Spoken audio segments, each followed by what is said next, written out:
अस्सलाम वालेकुम, this is हुमैना Basit from ocean of knowledge. तो आज हम कर रहे हैं मैथ 10 की रिव्यू एक्सरसाइज 4 का क्वेश्चन नंबर 2 का 6 पार्ट, जो कि है रिजॉल्व इनटू पार्शियल फ्रैक्शन। ये एक फ्रैक्शन दी हुई है। फ्रैक्शन किसे बोलते हैं? जो p ओवर q की शक्ल में लिखी जा सके। 1p है और q x स्क्वायर माइनस 1 है। जो p q की शक्ल में हो यानी बट्टे की शक्ल में हो उसको फ्रैक्शन बोलते हैं। इस एक फ्रैक्शन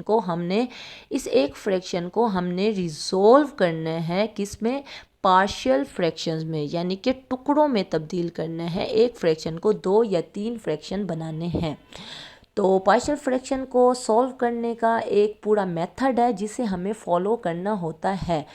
तो क्या है? पहला स्टेप सॉल्यूशन के बाद जो हम लिखेंगे वो होगा, सॉल्यूशन के बाद हमारा पहला स्टेप होगा लेट, यानी कि हम लेट करते हैं, सपोज करते हैं, फ़र्ज़ करते हैं जो हमें फ्रैक्शन दी हुई होती है। फ्रैक्शन क्या दी हुई है? 1 ओवर एक्स स्क्वायर माइनस 1। तो 1 ओवर एक्स स्क्वायर माइनस 1 हमें फ्रैक्शन दी हुई है। तो एक्स स्क्वायर माइनस 1 को हम लिख सकते हैं एक्स का होल का स्क्वायर माइनस 1 का होल का स्क्वायर। 1 का स्क्वायर यानी कि 1 मल्टीप्लाई बाय 1, तो वो 1 ही होता है। तो 1 की जगह पे हम लिख सकते हैं 1 की पावर 2। तो ये फार्मूला बनता है A square minus B square, यानी कि A square minus B square formula है। ये किसके बराबर होता है? ये बराबर होता है ए प्लस बी और ए माइनस बी के, यानी कि हमारे पास ए स्क्वायर माइनस बी स्क्वायर की शक्ल दी हुई है। इसको हम कन्वर्ट करेंगे ए प्लस बी और ए माइनस बी में, यानी कि एक्स स्क्वायर माइनस 1 का स्क्वायर। 1 को हम लिख सकते हैं 1 का होल का स्क्वायर। तो यानी कि A square minus B square लिखा हुआ है, इसको हम इसमें कन्वर्ट करेंगे ए प्लस बी और ए माइनस बी। ए हमारे पास क्या है? या एक्स है, तो ए प्लस बी यानी कि एक्स प्लस 1 हो जाएगा। और फिर क्या है? ए माइनस बी यानी कि एक्स माइनस 1 हो गया। तो हमने इसको एक्स स्क्वायर माइनस 1 का होल स्क्वायर को हमने लिख दिया। 1 का होल स्क्वायर 1 ही है, उससे कोई फ़र्क नहीं पड़ता। तो हमने एक्स स्क्वायर माइनस 1 को लिख दिया एक्स प्लस 1 और एक्स माइनस 1। अब ये दो फैक्टर्स बन गए हैं। जब भी दो फैक्टर्स बने हुए हो हम लेट करते हैं, सपोज करते हैं। पहले फैक्टर्स के ऊपर कैपिटल लेटर ए आ जाएगा। पहला फैक्टर क्या है? एक्स प्लस 1 है और उसके ऊपर हमने कैपिटल लेटर ए लिख दिया। दूसरा फैक्टर हमारे पास एक्स माइनस 1 है, तो डिनोमिनेटर में हम एक्स माइनस 1 लिखेंगे और ऊपर कैपिटल लेटर बी आ जाएगा। ए के बाद बी होता है। अब ये जो हमने काम किया है इसको हम कोई नाम देंगे। और हमने ये काम क्यों किया है? हमने ए और बी को निकालने के लिए ये काम किया है, ताकि देखें हमने एक फ्रैक्शन को दो फ्रैक्शन में, देखें एक फ्रैक्शन दी हुई थी ना, हमने इसको दो फ्रैक्शन में खुद से लेट किया है, सपोज किया है। अब हमारा मकसद ये है, देखें एक फ्रैक्शन को हमने दो फ्रैक्शन में कन्वर्ट तो कर लिया है। अब लेकिन ए और बी हमें चाहिए। ए को भी हमने निकालना है, बी को भी निकालना है। हमारा मकसद ए और बी को अब निकालना है। जब हम ए और बी को निकाल लेंगे तो इसमें पुट कर देंगे, ए की जगह पे ए और बी की जगह पे बी। तो हमारे पास जो आंसर होगा वो ही हमारा आंसर होगा, यानी हम एक फ्रैक्शन को दो फ्रैक्शन में तब्दील कर चुके होंगे। तो बस अभी हम इसको 1 का नाम दे देते हैं, ताकि जब हम ए और बी की वैल्यू को निकाल लें तो इस इक्वेशन 1 में पुट करें और हमारा आंसर हम कह सकें कि ये हमारा आंसर है। अगले स्टेप में हमने मल्टीप्लाई करना होता है। मल्टीप्लाई किससे करना होता है? जो दो फैक्टर्स यूज़ हुए होते हैं उन्हीं से मल्टीप्लाई करना होता है। तो हम मल्टीप्लाई करेंगे एक्स प्लस 1 और एक्स माइनस 1 से दोनों साइड्स पे। तो हम लिखेंगे मल्टीप्लाइंग एक्स प्लस 1 और x minus 1 on both side, यानी बराबर के दोनों साइड्स पे हम ये दोनों फैक्टर्स मल्टीप्लाई करें। बराबर के लेफ्ट हैंड साइड और राइट हैंड साइड दोनों पे हम मल्टीप्लाई कर रहे हैं। किसको? एक देखें ये एक फ्रैक्शन दी हुई है, इसके साथ हम मल्टीप्लाई करेंगे एक्स प्लस 1 और एक्स माइनस 1 को। तो एक्स प्लस 1 और एक्स माइनस 1 को हमने मल्टीप्लाई कर दिया इस फ्रैक्शन से, जो कि है 1 over x plus 1 into x minus 1। फिर बीच में इक्वल का साइन है, तो ये मल्टीप्लाई हमने कर लिया है। अब बीच में इक्वल का साइन है, तो इक्वल का साइन लगा के हमने इस फ्रैक्शन के साथ अलग मल्टीप्लाई करना है और इसके साथ अलग। तो इस फ्रैक्शन के साथ मल्टीप्लाई करेंगे, इस फ्रैक्शन के साथ अलग से मल्टीप्लाई करेंगे, क्योंकि दो टर्म्स हैं। देखें यहाँ हमारे पास राइट हैंड साइड पे हमारे पास दो टर्म्स हैं, दो फ्रैक्शन है। तो इस फ्रैक्शन के साथ अलग और इस फ्रैक्शन के साथ अलग हमें मल्टीप्लाई करना होगा इन दोनों फैक्टर्स को। तो दो फैक्टर्स क्या हैं? वो एक्स प्लस 1 और एक्स माइनस 1 है। किससे मल्टीप्लाई करेंगे? पहले फ्रैक्शन से, जो कि है ए ओवर एक्स प्लस 1, फिर बीच में प्लस है तो प्लस आ जाएगा, फिर दोनों फैक्टर्स लिखेंगे जिनको मल्टीप्लाई करेंगे x+1 x-1 को b/x-1 से, तो b/x-1 से हमने मल्टीप्लाई कर दिया। अब देखें बीच में मल्टीप्लाई है ना, तो मल्टीप्लाई हो ऊपर नीचे सेम वैल्यू हो तो वो कट हो जाती है, तो x+1 x+1 से कट हो जाएगा, x-1 x-1 से कट हो जाएगा, तो x+1 कट गया, x-1 कट गया और यहाँ हमारे पास अकेला 1 रह गया। इसी तरह हम यहाँ कट करेंगे, एक के नीचे x+1 है तो x+1 को x+1 से काट देंगे, बाकी x-1 बच गया, और फिर x-1 को x-1 से काट देंगे और b के साथ x+1 बच गया।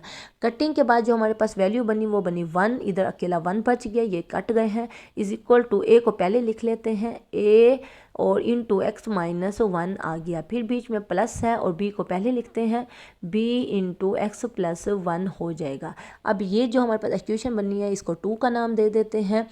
अब इस इक्वेशन 2 में हम पहला फैक्टर लेंगे x+1 और इसको 0 के बराबर करेंगे, यानी कि पुट करेंगे x+1 जो पहला फैक्टर है, x+1 को 0 के बराबर करेंगे और x की वैल्यू निकालेंगे, +1 है बराबर के उस तरफ जाके -1 निकलेगा, तो x की वैल्यू हम इस इक्वेशन 2 में पुट करेंगे, x इज इक्वल टू -1 हो जाएगा। और किस में हमने पुट करना है, हमने इस इक्वेशन 2 में पुट करना है जिसको अभी हमने इक्वेशन 2 का नाम दिया है, तो हम 2 लिखेंगे, यानी जहाँ जहाँ हमें x नज़र आएगा वहाँ हम -1 पुट कर देंगे, तो वो हो जाएगा 1 is equal to a into x की जगह पे -1 पुट करेंगे, -1 फिर -1 फिर प्लस और फिर b x की जगह पे -1 और +1। अब यहाँ हमारे पास 1 आ गया इज इक्वल टू a हो गया, -1 -2 हो गया। उसके बाद देखिए -1 +1 0 हो गया, 0 को b से मल्टीप्लाई करेंगे तो ये 0 हो जाएगा, तो यहीं मैं आगे कर लेती हूँ।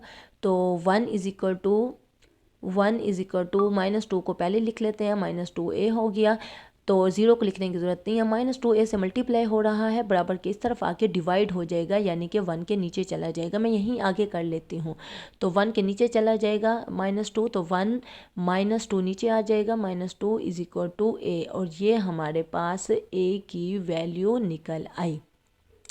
हमारा मकसद ही यही था कि हम a और b की वैल्यू को निकालें, तो बस a की वैल्यू हम निकल चुके हैं। उसके बाद अब हमने b की वैल्यू को निकालना है। b की वैल्यू भी हम बिल्कुल ऐसे ही निकालेंगे जैसे अभी हमने पुट x+1 को 0 के बराबर करके वैल्यू निकाली है a की, इसी तरह हम दूसरे फैक्टर x-1 को लेंगे और इसको भी 0 के बराबर करके पुट करेंगे इक्वेशन 2 में, जैसे अभी हमने किया है।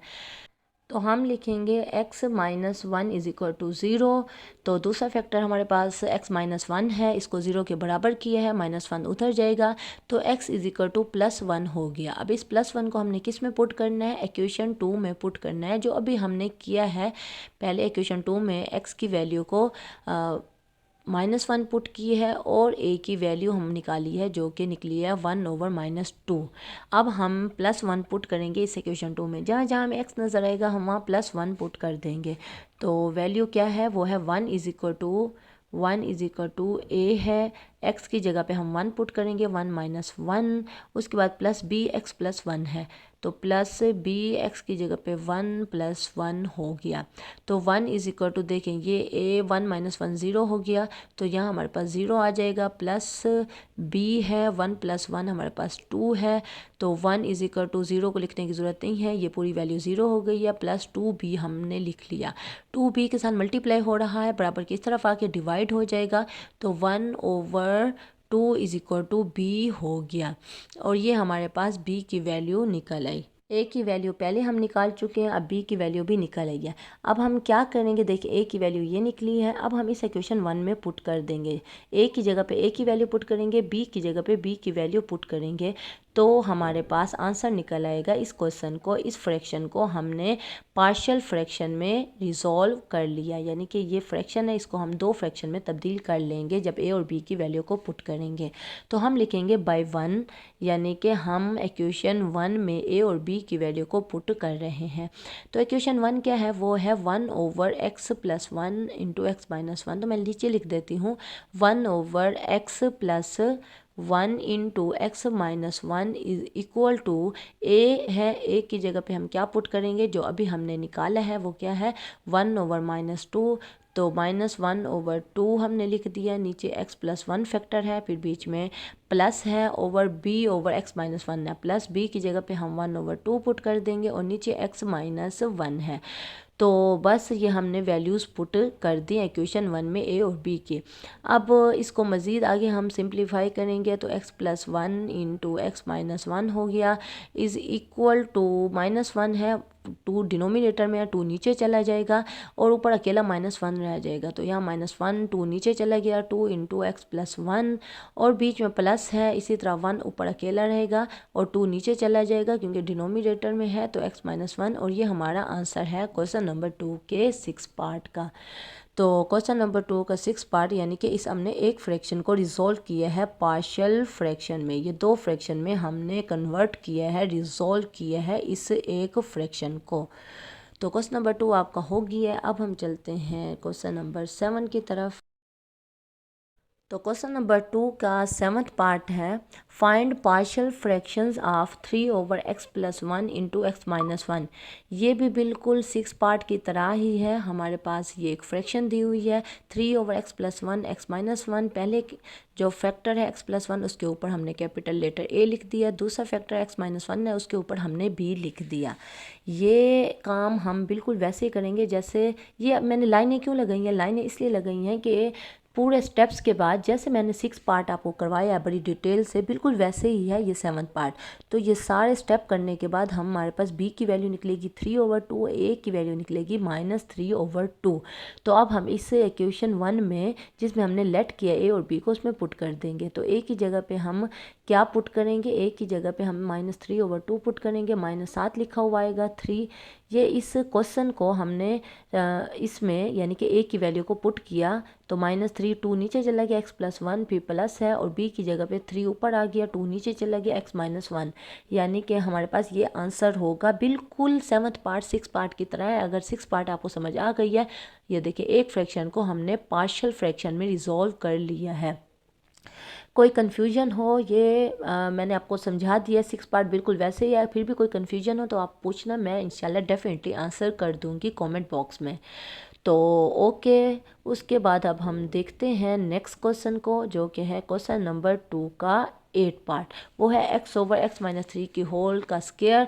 ये थोड़ा सा चेंज है उससे, इसमें हमारे पास एक फैक्टर दिया हुआ है x-3 की पावर 2, इसके नीचे x-3 को पावर 1 के साथ लिखा है और फिर पावर 2 के साथ लिखेंगे। तो x-3 एक फैक्टर दिया हुआ है, एक दफ़ा पावर 1 के साथ लिखा, यानी x-3 की पावर 1 है उसके ऊपर कैपिटल लेटर a लिख दिया।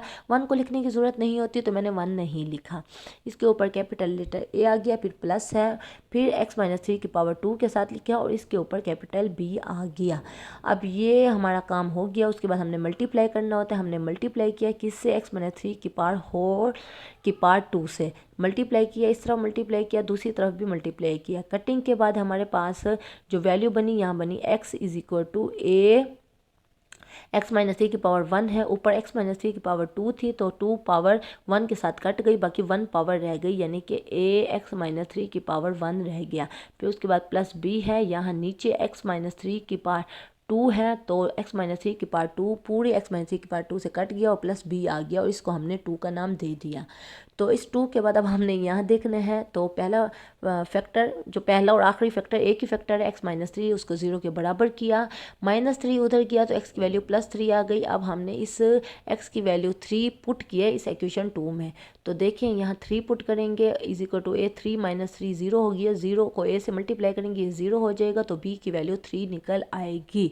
उसके बाद दूसरा फैक्टर तो नहीं है जिसको हम 0 के बराबर करके x की वैल्यू निकालें और b की वैल्यू निकालें या a की वैल्यू निकालें। तो अब हमने ये करना होता है कि इस इक्वेशन 2 को हमने फिर से लिखना होता है।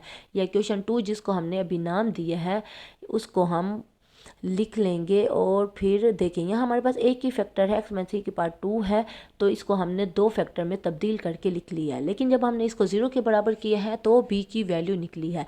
अब दूसरा फैक्टर तो हमारे पास है नहीं, तो अब हम ये करना होता है कि इस इक्वेशन 2 को हमने लिखना होता है।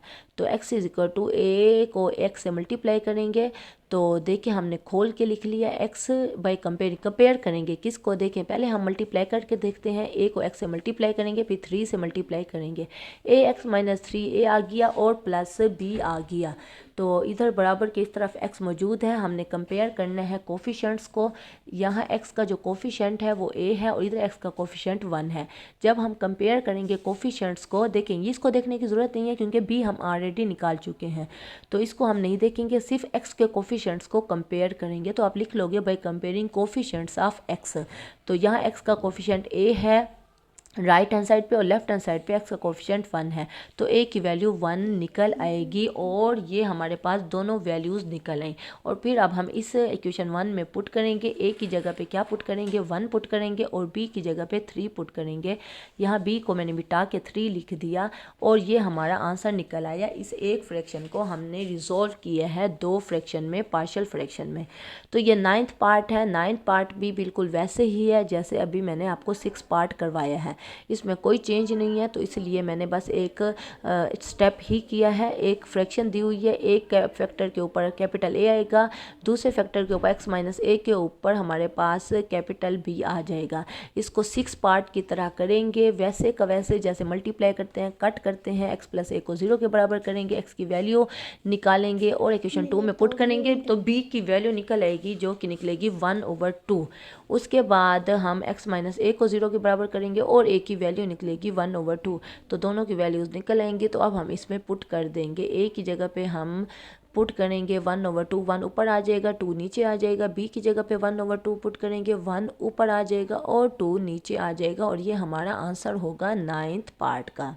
10th पार्ट देखें, वेन एवर कब x प्लस 3 का square is equal to x square plus 6x plus 9 is an identity. ये कब आइडेंटिटी होता है? अब देखें यहाँ x प्लस 3 के पार्ट 2 है, यहाँ हम अगर फार्मूला लगाएं a प्लस बी का होल स्क्वायर तो वो बराबर होता है a square plus 2ab plus b square. तो अगर हम इसको फार्मूले के ज़रिए खोलें, देखें x प्लस 3 के पार्ट 2 है, x का स्क्वायर प्लस 2ab, 2a हमारे पास x है और b हमारे पास 3 है तो 3 लिख देंगे प्लस b का स्क्वायर यानी कि 3 का स्क्वायर, तो ये x स्क्वायर आ जाएगा, 2 को 3 से मल्टीप्लाई करेंगे प्लस 6x आ जाएगा प्लस 3 का स्क्वायर यानी कि 9 आ गया। अब देखें x square plus 6x plus 9, यहाँ भी x square plus 6x plus 9 है, तो ये दोनों बराबर हैं, तो ये दोनों बराबर रहेंगे। इसलिए आंसर में आप लिखेंगे as given equation is true, क्योंकि गिवन इक्वेशन ट्रू है, क्योंकि यहाँ जो वैल्यू निकली है फार्मूले की मदद से हमने जब खोला है तो x square plus 6x plus 9 ही बचा है। लेफ्ट हैंड साइड और राइट हैंड साइड दोनों अगर इक्वल हों और बीच में इक्वल का साइन हो तो हम कहते हैं कि ये आइडेंटिटी है और हम आंसर में लिखते हैं। देखें अगर 2 इज इक्वल टू 2 हो, देखें दोनों बराबर हैं और इक्वल बीच में है तो वो आइडेंटिटी होता है। यहाँ x square plus 6x plus 9 है, यहाँ दूसरी तरफ भी x square plus 6x plus 9 है, दोनों बराबर हैं, बीच में इक्वल का साइन है, तो ये वैल्यू आइडेंटिटी होगी। तो ये इक्वेशन आइडेंटिटी होगी क्योंकि जब दोनों साइड्स वाले बराबर होते हैं। तो ये मैंने लिख लिया है, इसका आंसर है कि यस दिस इज आइडेंटिटी। और आंसर क्या है? As given equation is true. True कैसे है? दोनों साइड्स पे वैल्यूज़ बिल्कुल सेम है, तो इसलिए ये इक्वेशन आइडेंटिटी है। हो कोई मसला हो, कोई बात समझ ना आई हो, आप नीचे कमेंट में पूछना, मैं इंशाल्लाह कमेंट बॉक्स में उसका डेफिनेटली जवाब दे दूंगी। तो अगर आप मेरे चैनल पर नए हैं तो प्लीज़ मेरे चैनल को जरूर सब्सक्राइब करें और अगर आपको मेरी वीडियो थोड़ी सी भी इंफॉर्मेटिव लगी है तो मेरी वीडियो को ज़रूर लाइक करें। तो फिर मिलेंगे नए लेक्चर के साथ। अल्लाह हाफिज़।